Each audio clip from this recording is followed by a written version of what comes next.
Hey guys, welcome to my podcast, Real Girls Heal Things, and I am your host, Karabo Ramke.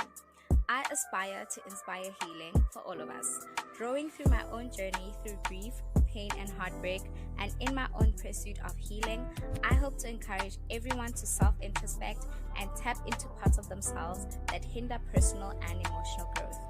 I hope by engaging in difficult conversations, we can dismantle toxic cycles that perpetuate our trauma and ultimately strive towards wholesomeness and living as the best versions of ourselves. So, think of this podcast as our intimate space for discussing healing, breaking through trauma, and embracing healthier ways of coping. A sanctuary akin to AA, but for matters of the heart. I hope you find this podcast meaningful and helpful, and do share your thoughts on this next episode. Hey sis, let's heal. Hey guys, welcome back to my podcast. Welcome back to another episode of Real Girls Heal Things. I'm your host, Karabaram K, and I'm so happy to have you guys here. Thank you for coming back. I know I've been gone for a minute, but that's simply because I am having a bit of an issue with my Spotify. Things are a little bit different here than in South Africa. Yeah, there's just a lot of admin that I need to do, and as you guys know, I am in a new country and my schedule is just really crazy. So, yeah. Anyway, welcome back to a brand new episode. I've been meaning to come back on here and just have like an extension of my previous episode. If you haven't listened to my previous episode, please go back and listen to it. Before you listen to this one, just pause it for a bit and go back to like my episode before this one. It is about healing my abandonment issues or my fear of abandonment. I did feel that was a very important conversation to have, as it is something that I generally do struggle with. And as the order of things, we are here to heal. So please do go back and listen to that episode and then come back and listen to this one. All right, I don't want to waste time, so let's just get into today's topic. So, in today's topic, it is an extension, like I said, of the previous episode where we were talking about fear of abandonment. Today, I wanted to talk a little bit more about navigating relationships or navigating life, really being anxiously attached. Okay, I as somebody who is anxiously attached, I've been struggling with my attachment style for a long time. And if you really look into it, you'll find that the fear of abandonment is kind of like a characteristic of somebody who's anxiously attached. So it's sort of like they really go hand in hand. You know, if you're anxiously attached, most likely you are also very fearful of losing people, and you also just very fearful of being in a position where um you think people are going to leave you, so you just cling on to them. It's literally like tea and milk, they all go together. So yeah, before we get into it, I do want us to understand first what being anxiously attached is. It's important, I think, right now, especially in our adulthood, as we navigate through our adulthood, to also understand like our attachment styles and just how we view relations. You know, I think it's important to just sit with yourself and just ask yourself like what your attachment style is. I will only be focusing on anxious attachment because that's what I know and that's what I have kind of done my due diligence on. Being anxiously attached is can be followed with like your fear of abandonment, your fear of abandonment and being like very hyper vigilant. And when you're hyper vigilant, you're like constantly seeking assurance in relationships, and you're also just very emotionally aware. So you kind of like your emotions are always like on the rise. You're always waiting to see like, when is this person going to drop the ball? When is this person going to disappoint me? When is this person going to leave? So you're like just very hyper vigilant of everything that happens in the relationship. So you're not secured in the relationship, and you don't feel like, um, you don't feel like this is my person. If there's a fight and the person leaves, you don't feel like that person's going to come back. I spoke about it in like I spoke about it in my previous episode, where I said, whenever me and my partner would get into a fight, or even sometimes it's not even a fight, sometimes he just leaves, I always like get like this overwhelming feeling of anxiousness, where I feel like he's leaving me or he's not going to come back. And sometimes it's something so simple like as him just literally walking out the door and coming back, but it would trigger like such intense emotions in me, and I would feel so afraid, and sometimes I would like cry. It used to really affect me a lot. And some of these things he doesn't know about them. I'm pretty sure he's going to hear about them for the first time, like listening to my podcast. But anyway, yes, so you have like a fear of abandonment, and you're very hyper vigilant.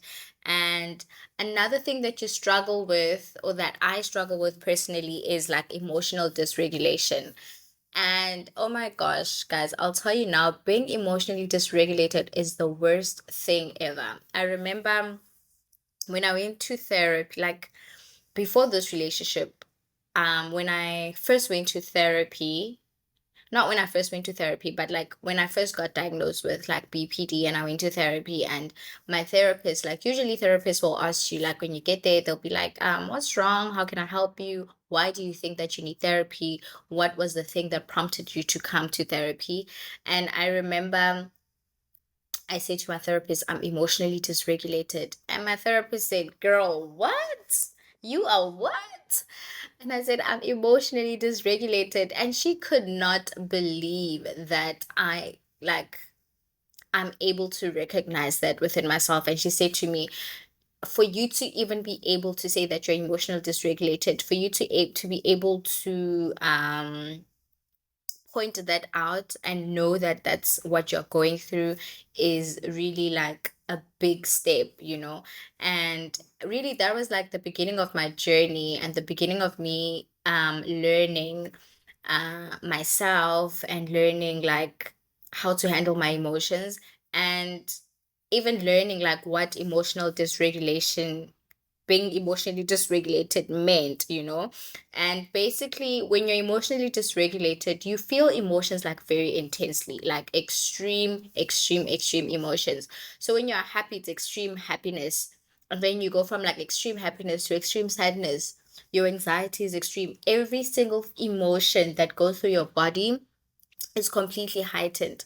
You can't control how happy you get, you can't control how sad you get, and it's just such an overwhelming feeling. Like it's such an uncomfortable feeling to even like have on your system or on your body. Um but yeah, that's also one of the things. And another big thing, I usually and often hear people like mention how they are like clingy, like, oh, I'm so clingy, oh, I'm so needy in relationships, and that's also another thing with being anxiously attached. So if you also regard yourself as somebody who's like clingy or needy in a relationship, maybe also look into your attachment style and just try and find out if that also like isn't pushed by you being anxiously attached. Because if you're clingy and overly dependent on your partner, on your friendships, on the people around you, and you can't function without them, then that also is a problem that could completely like affect the way that you navigate through life. It can also just be very dangerous, because when I was like dependent on the people around me, I never wanted to be alone. I always wanted people in my life. I never wanted to be by myself, and when I did, I felt this overwhelming sense of loneliness, and it used to depress me. Like it can really get you to be like to go into like a really dark depression. So yeah, being clingy is also one of those things. Um, and honestly, there's a whole lot of other things that can help you just understand what like what your attachment style is, but those are the ones that I generally like struggle with. I think I also mentioned my people pleasing tendencies. That's also another one where you are constantly like overextending yourself to other people. You constantly doing stuff for people because you don't want them to leave, or you want them to see just how much value you are, like how much value you bring to their lives, and like what a significant part of their lives that you are. It's like you don't really believe that people value you and accept you and see you. You constantly feel like you need to prove yourself to the people in your life. And that's also like such a toxic thing to put yourself through, because as somebody with like people pleasing tendencies, it's never enough. You never get to a point where you feel like, oh, I've done so much for this person, it's enough. This is where I stop. Um, this person is gonna love me now forever. Like, no, it's a constant feeling that you always want to do. And it's just gonna keep following you with like all your relations, like with everyone, with your friends, with your family. It's terrible, and it's also something to really like consider when you are like looking inward. Try and heal that part of yourself, or like try and just find ways to help you navigate around those like tendencies. Okay. um but yeah, so I wanted us to just talk a little bit more about being anxiously attached, and how some of these things honestly are affected by, I also mentioned this in my previous episode, they're so affected by our childhood, by like having inconsistent caregivers. If our parents or the people that were meant to take care of us were like inconsistent or unreliable, and we always felt like we needed to prove ourselves to them, it will show in your adulthood. It will always show. And I always say, like, I remember I used to tweet that why is it that empathetic people always always attract narcissistic people. Like, you'll ever so often find an empath dating a narcissist, and it's the wildest thing to me, because how can someone so soft and pure meet someone so vile and like inconsiderate and all these things, you know? But it's the same with like a person who's anxiously attached. You'll find that most people who are anxiously attached will attract avoidant people, people who are avoidantly attached. I'll make an example with my relationship. And this is this is like, I mean, guys, like I said, I am no doctor, so this is not like medical advice or anything. This is just like my own understanding of how I am and how I navigate through my relations. And I have this really um bad habit of over analyzing people's attachment styles and like emotional well-being and all of that. And it's really like, I forgot what they call it, but it's, I don't think it's a good thing, you know, but like it's just something that I normally do. Like, I will read someone and like read like the way they are and how they navigate through like relations, and I just pick point like a few things, right? So for example, if you have like an avoidant attachment style, you most likely like don't show your emotions, don't want to talk about your emotions. You would rather pull away in like when you're faced with like disagreements, or when you're faced with like a really tough situation, you're most likely to just walk away and like not want to have conversations. And for example, if you and your partner are having like a really heated argument, an avoidant partner is most likely to just shut down and like ignore and like just go off the radar, while an attached person would want to sit down and have a conversation like consistently. Like, I want to sit down. and hash things out. I want to tell you how I feel. I want to tell you what's going through my emotions. I want to tell you my fears. I want to sit there and tell you everything that I'm feeling. But an avoidant person most likely does not want to talk, does not want to sit down and have a conversation, wants to retreat and have his time out to figure out his emotions and then come back and have that conversation. And in a relationship, if that's the dynamic, like if the dynamic is somebody who is anxiously attached and somebody who's avoidantly attached, the anxious person obviously wants like the avoidant person's attention. So the anxious person will be like, let's talk, let's figure it out. And the avoidant person would feel overwhelmed by this person saying, let's talk, let's talk, let's talk. And he'll retreat and go back. And this causes like sense triggers down the anxiously attached person. Like you literally feel like this person hates me. Why don't you want to talk to me? Why are you pulling away from me? Can't you see that I'm hurting? I want us to talk about this. Um, and normally, like it's so often that you'll find that an anxiously attached person is going to attract an avoidant partner. And honestly, like that cycle, it can get so dangerous because the avoidant person gets overwhelmed quickly and does not need like somebody pushing to get them to speak. And the anxiously attached person needs somebody to speak to them, and somebody pushing or pulling away from them can cause them to just go through like um just be like emotionally dysregulated and just go through this triggered state, which really sucks most of the time. And basically that's what I go through most of the time. Like I always want to talk about my emotions. I always want to tell my partner like, you did this, you hurt me, and I find that it really overwhelms him.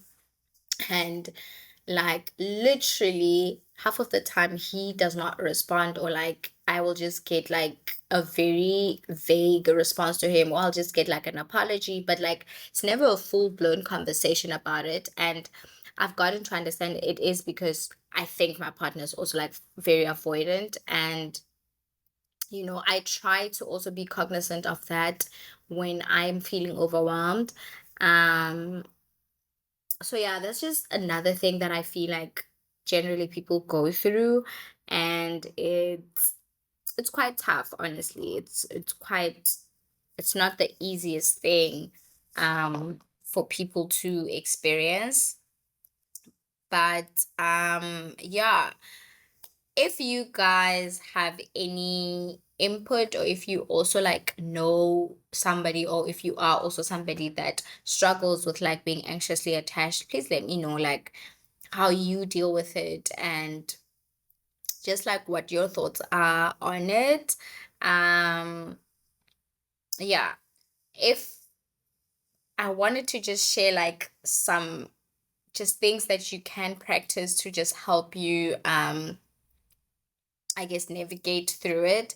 And I think I mentioned in the beginning of the episode that the biggest thing is to recognize this, like recognize what attachment style you are, recognize like how you view people, and how your interactions with your partners, with your friends, like how are they? What do you do? What kind of things trigger you?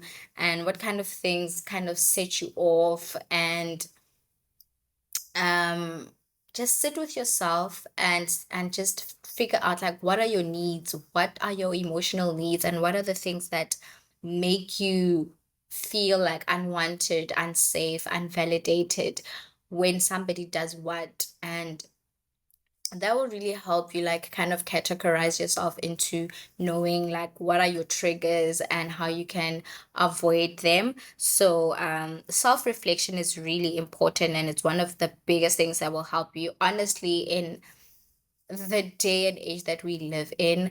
It's so important for everybody to just look inward. It's so important for us to get to a point of understanding ourselves.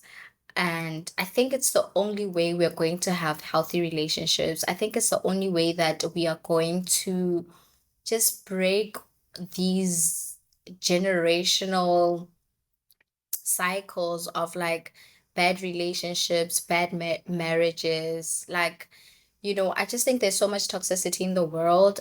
Everyone is so toxic. Some people are even like chasing toxicity. Some people are chasing to be more toxic than the other person. But you hardly ever hear conversations on people trying to heal.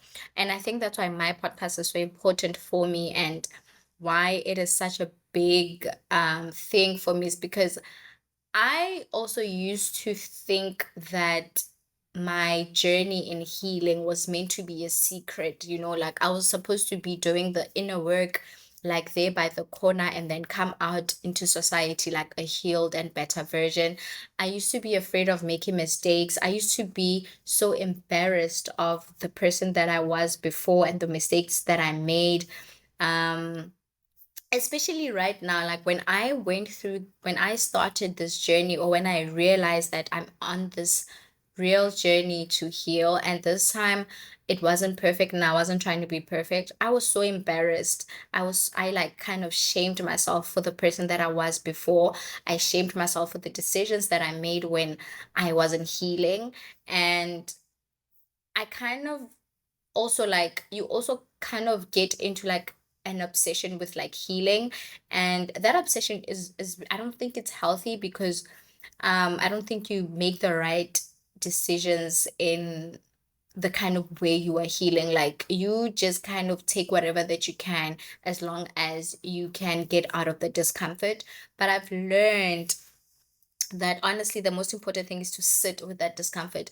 It's so important to sit with the loneliness, sit with the um discomfort of knowing that this is how you are feeling. It's so important to not run away from your emotions, to not like try and ignore them by drinking, or like sex, alcohol, boys, girls, whatever it is. Like, it's so important to just sit in your emotions, feel them, and know like which part of yourselves needs healing, which part of your heart needs healing, and what your triggers are, and how you can um maneuver around those triggers. For me, my podcast has been really helpful in helping me identify the things that I struggle with, and talking about the things that I struggle with has been so freeing for me, because it feels like I'm not running away from myself anymore. In fact, like, I don't really a few days ago, actually. Oh, was it last week?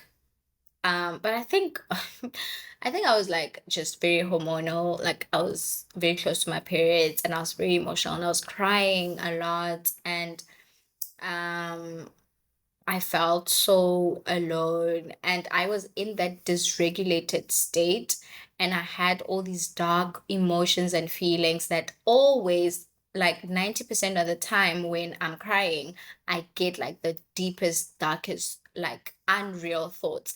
And I always have to recognize in that moment that those thoughts are not real, and the things that I'm telling myself in that moment is not real. I'm just in like a state of discomfort. I'm just in a triggered state. And I always have to remind myself that these emotions are going to pass. I just have to sit with them.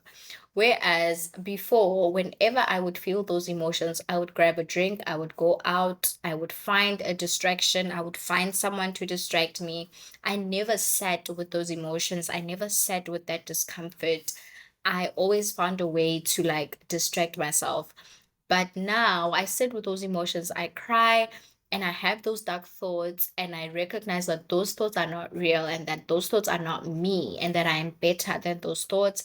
And I recognize that tomorrow I will wake up and those emotions won't be there anymore, and I would have known better. So, um, that's just like also being very emotionally aware, and that's where I am now. I'm very emotionally aware. I know my triggers, and just because I know my triggers, it really doesn't mean that those triggers won't trigger me. It doesn't mean that I don't get hurt. It doesn't mean that I don't have like my wild and out days. I really do, but I recognize them now, and I recognize that they are not real, and that I am so much better than those emotions. So yeah, I think it's also just important for us to just practice like excuse me, just practice um your awareness, practice your emotional awareness, practice just building yourself up, building your self-esteem, and managing your emotions and your reactivity to certain situations. Uh Sometimes, like when those negative thoughts kick in, like we need to learn how to kind of reframe our minds and how we accept those negative emotions. Um because sometimes they really can be catastrophic. Like I know for me, for me, oh guys, I can think myself into such a dangerous situation. Like my thoughts, my negative thoughts can be so hectic. They can be so hectic, and it's so important to just cultivate like a healthy mindset, a healthy way of thinking, and to not let the negative emotions win all the time. And yeah, that's just my 2 cents on being anxiously attached. I do think I always say like it's such a lengthy conversation to have, and I would love to have like more conversations about it. I'd love to have actually like my friends input on these kinds of conversations. So hopefully in my next episode I can have someone else share their emotion their POV on it, and like just have a genuine like conversation about these kinds of issues. So do stay tuned to the podcast. I will have a guest pretty soon. I think I'm gonna wrap it up now. If you guys have any other experiences that you'd like to just share with me about how you have navigated around being like anxiously attached, if you can relate with this episode, just let me know what you think. Let me know about your thoughts. Please comment, please share, and I'll see you guys in my next episode. And sis, please continue to heal. See you guys soon. Bye.